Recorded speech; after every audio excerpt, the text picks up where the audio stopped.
Muy bien, muy buenas tardes a todos. Muy buenas tardes, decano, señor Augusto Hidalgo.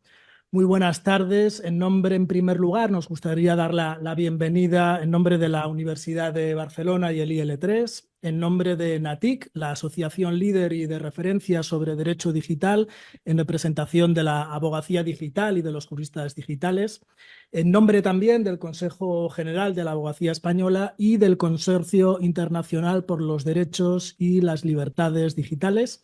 Así que, bueno, muy bienvenidos a este segundo congreso ya. Parece que fue ayer. Vamos a una velocidad de vértigo realmente, pero sobre todo quería lanzar un agradecimiento expreso porque me parece que en los tiempos en los que nos encontramos es épico estar dedicando tiempo, dedicando energía a algo tan aparentemente altruista como es la defensa de los derechos digitales y sobre todo tratar de luchar entre todos por hacer un mundo mejor. Así que agradecimiento en primer lugar a todas las instituciones que han participado y que han hecho posible este segundo congreso, muy en especial a la Universidad Nacional Mayor de San Marco por cuanto ha sido la coanfitriona y ha dado todos los recursos necesarios para poder realizar este congreso.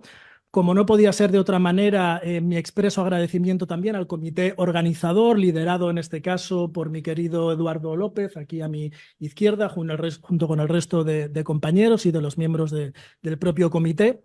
A los magníficos participantes y ponentes que tenemos en este congreso, yo creo que son todos ellos expertos principales del panorama iberoamericano, lo cual la verdad que es muy a agradecer teniendo en cuenta que en los tiempos en los que corren el dar tiempo, el compartir generosamente conocimiento y experiencia, sobre todo con todos los asistentes, pues sin duda yo creo que es muy, muy de agradecer, pero sobre todo y de manera muy destacada, quería enviar mi agradecimiento a todos vosotros. Me han comentado que se ha colgado el cartel de Sold Out. Hablamos de casi 3.000 personas, 3.000 compañeros que os habéis inscrito, que vais a participar en este Congreso Iberoamericano, lo cual lo hace consolidar como la cita de referencia, el evento principal a lo largo del año en todo lo relacionado con los derechos digitales en el mundo iberoamericano. Yo creo que ya por eso nos podemos dar todos la enhorabuena, si no fuera por dos cuestiones que voy a comentar ahora. La primera de índole muy positiva, ahora lo pasaré a detallar, a analizar, y la segunda que la dejo para el final de mi intervención, para no hacer spoiler, en tono quizá de crítica constructiva, si se nos permite, para que entre todos realmente consigamos que todo este esfuerzo, que todo este tiempo que dedicamos tenga un elemento transformador, tenga un elemento positivador y que de aquí surjan cuestiones de calado y que consigamos nuestros objetivos. Como venimos diciendo, ya en el primer congreso lo destaqué y me parece fundamental volverlo a comentar.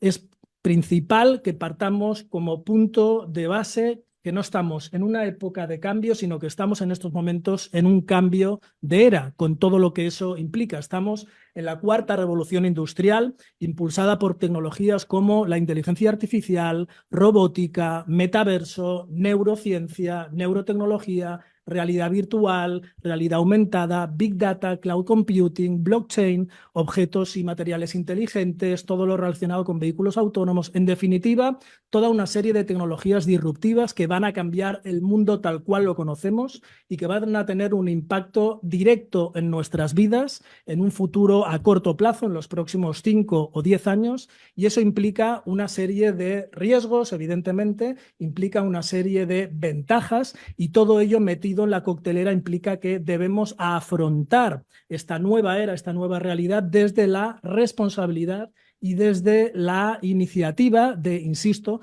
que todo esto sea para bien y que no sea para mal, ¿eh? Sobre todo teniendo en cuenta que en estos momentos, y ya voy directamente a lo que es la temática que ocupará el eje principal de este congreso, como es la inteligencia artificial en el contexto de las políticas públicas. La inteligencia artificial en estos momentos, pues todos sabemos que está en plena eclosión ya desde ChatGPT. Ha sido como un boom, ha sido como un tsunami que prácticamente está arrasando a todos los sectores, que nos está arrasando a todos a título individual, también a nivel profesional, a nivel organizativo, como estados, como globo, como mundo, como especie, como humanidad. Y por lo tanto, ante esa realidad, a mí me parece fundamental que hagamos un alto en el camino para determinar lo siguiente. Es evidente que la humanidad ya se ha enfrentado a lo largo de su historia a importantes y trascendentes retos por cuenta de las nuevas tecnologías o por cuenta de los avances tecnológicos. Ya desde el fuego, pasando por la rueda, pasando por la imprenta, la máquina de vapor, la energía atómica o ahora la inteligencia artificial, siempre se ha comentado que, bueno, pues la tecnología no es buena o mala en sí misma, sino que dependerá de que lo sea del uso que los humanos le sepamos dar. Pues bien, me gustaría en primer lugar romper en primera instancia una falacia con respecto al tema de la neutralidad tecnológica.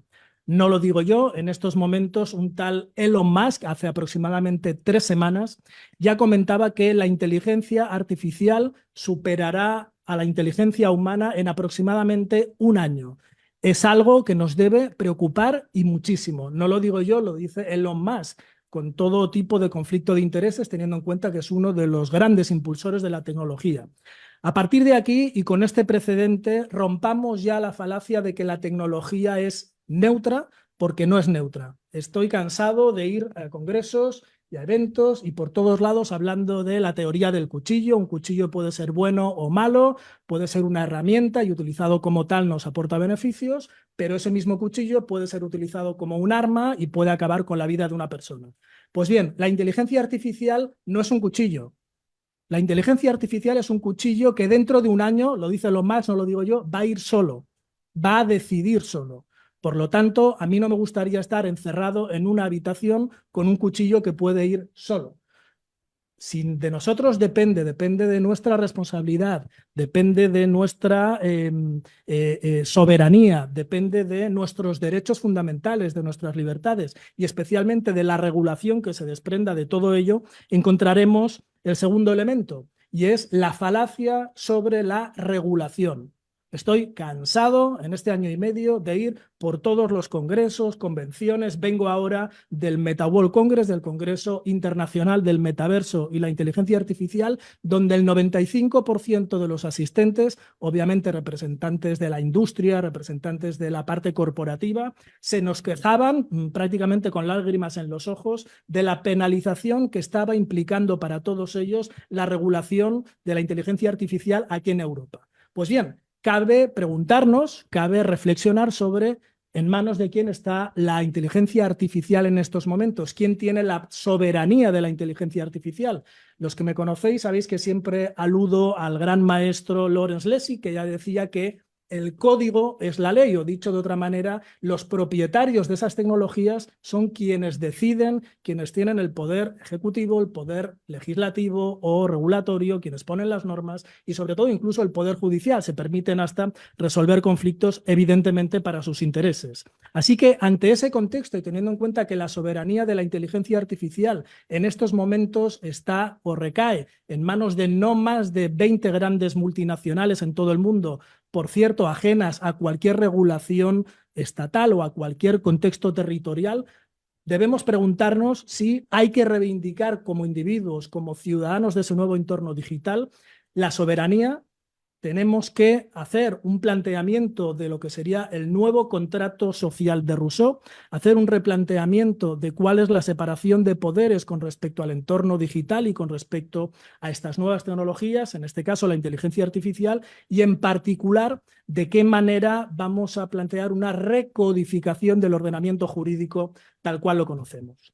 Ante ese contexto, la humanidad ya hemos tenido precedentes de grandes retos, de cambios de era, donde, en este caso, los juristas, los abogados, también los políticos, pues yo creo que han estado a la altura de las circunstancias y a la altura del esperado. Sin ir más lejos, pues en la propia Revolución Francesa, que es el actual ordenamiento jurídico tal cual lo conocemos, surgió la Declaración de Derechos del Hombre y del Ciudadano. Tras la Segunda Guerra Mundial surgió la Declaración de los Derechos Humanos, de la Declaración Universal de los Derechos Humanos, de la cual, por cierto, hemos cumplido ahora el 75 aniversario. Me parece trascendente Por cierto, un día antes se aprobó el acuerdo de reglamento de inteligencia artificial aquí en la Unión Europea. No creo que sea casual. Y por último, en el contexto de la era digital, estamos ante un framework, ante una hiperregulación en el contexto de la Unión Europea, precisamente para tratar de construir la arquitectura regulatoria de cuáles van a ser las normas del juego iguales para todos, donde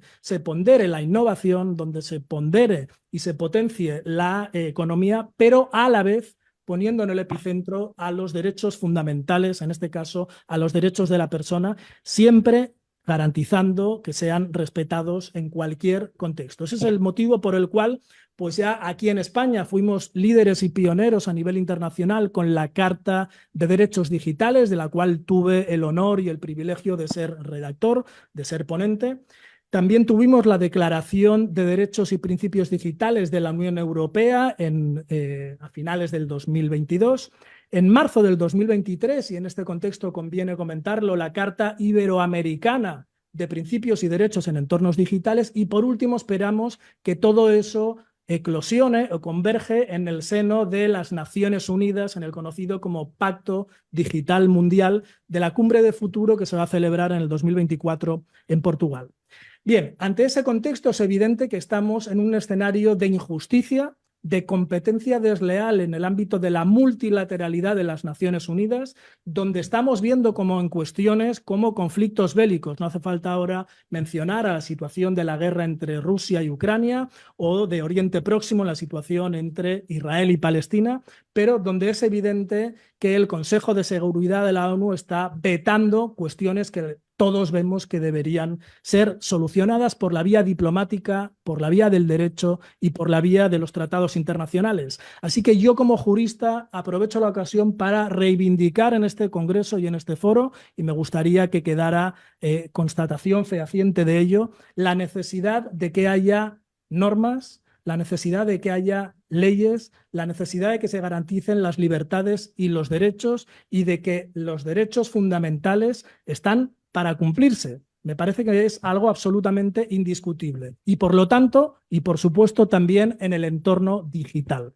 Contra eso estamos en competencia desleal, como decía, pues con el modelo chino. En este caso sabemos que sobrepone los intereses del Estado por encima de los intereses del individuo, en contraste con el modelo americano, donde lo que pretenden es potenciar pues el libre mercado, la libre competencia o en este caso pues los intereses corporativos o empresariales por cuenta de los derechos del individuo. Sin embargo, tenemos la experiencia en materias como por ejemplo privacidad o protección de datos, donde desde Estados Unidos, cuando se nos criticaba a la Unión Europea de una hiperregulación por cuenta del RGPD, resulta que ahora mismo en el Senado se está tramitando la Ley Federal de Protección de Datos en Estados Unidos. 20 años después y después de que los derechos de protección de datos de los americanos hayan sido durante 20 años pisoteados. Por lo tanto, ante ese contexto y dentro de lo que es el framework europeo, sí que es importante romper ya la falacia de la no regulación.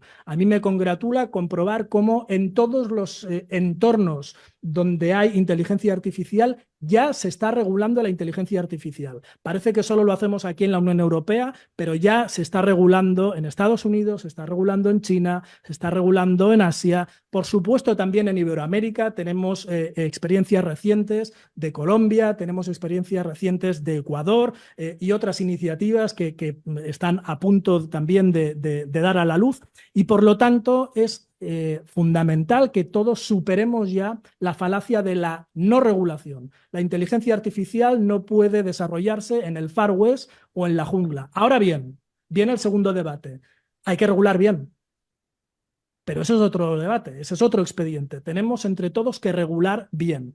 Y para regular bien, en este sentido, yo creo que tenemos que probar, ensayar, participar, ir afinando la partitura, ir mejorando entre todos. Lo que no se puede pretender es que un reglamento que ha tardado del orden de 4 años en nacer, pues lo pongamos ahora en marcha y ya de repente ya funcione todo a la perfección, con lo cual tiene que haber un componente también de realismo y de comprensión, sabiendo que vamos por el camino correcto.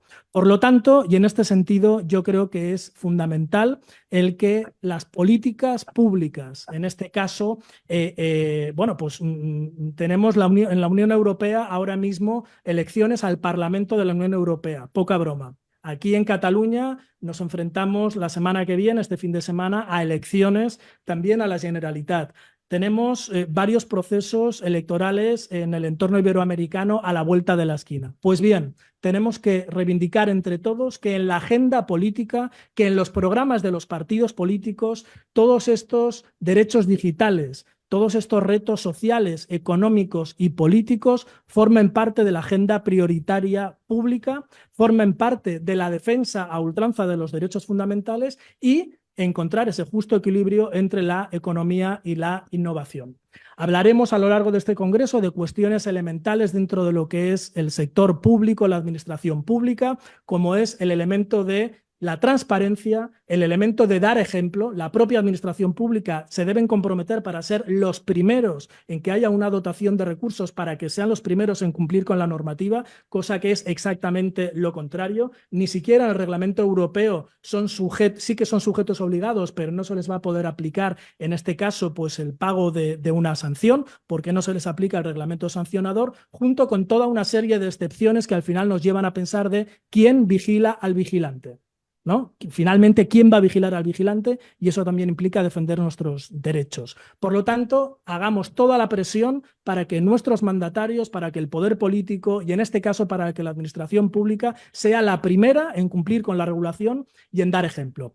Ya doy por finalizada en este caso mi intervención en el seno de esta primera parte inaugural, no sin ello pedir a todos los presentes que tengan muy en cuenta cuestiones como el buen gobierno corporativo, como la responsabilidad social corporativa. Los que estáis escuchándonos, la gran mayoría de vosotros a nivel profesional, con todo el ámbito de cumplimiento normativo o compliance digital, somos los evangelizadores de lo que es todo este tema regulatorio, así que os invito a dar un paso al frente, os invito a participar en este congreso de manera activa, no solo receptiva para tomar nota, sino dar un paso al frente, involucraros con el Foro Iberoamericano de Derechos Digitales. Necesitamos compañeros que se involucren con toda la parte de I+D+I, con toda la parte de redacción, de papers. Y por cierto, y me parece fundamental, ya para acabar, porque yo creo que es donde está la clave, tenemos toneladas de literatura en forma de leyes, normas, regulaciones, papers, libros blancos, guías, artículos doctrinales. No nos lo acabamos. Basta ya de pensar, de redactar, basta ya de reflexionar y pasemos a la acción. Ha llegado el momento de que todos nos quitemos la gorra de analistas legales, de analizadores, y nos tenemos que poner la gorra ya de implantadores. Por lo tanto, acción, acción y acción, y sobre todo, y para acabar ya, a la máxima velocidad. Muchas gracias y que disfrutéis de este magnífico congreso. Muchas gracias, doctor Rodolfo. Eh, es correcto, ¿no? Lo que menciona y por supuesto en las siguientes ponencias también se van a presentar temas relacionados a lo que son los derechos digitales. Bien, ahora continuando, quisiera confirmar si el doctor Federico Mayor está presente en sala. Sí, estoy presente. Perfecto, doctor. Voy a presentarlo y le cedo la palabra. El doctor Federico Mayor Zaragoza es actual presidente de la Fundación Cultura de Paz, exdirector general de la UNESCO. Además, es director del Consejo Científico de la Fundación Ramón Areces, es copresidente del Instituto Universitario de Derechos Humanos, Democracia y Cultura de Paz y No Violencia, y presidente de la Asociación Española para el Avance de la Ciencia. Además, mencionar que el doctor ha escrito varios poemarios. Poemarios, es decir, es un escritor de poemas, es un poeta reconocido y también quien ha presentado en varias ocasiones sus escritos. Con ello, le cedo la palabra al doctor Federico Mayor, a quien tenemos el honor de tenerlo en este congreso.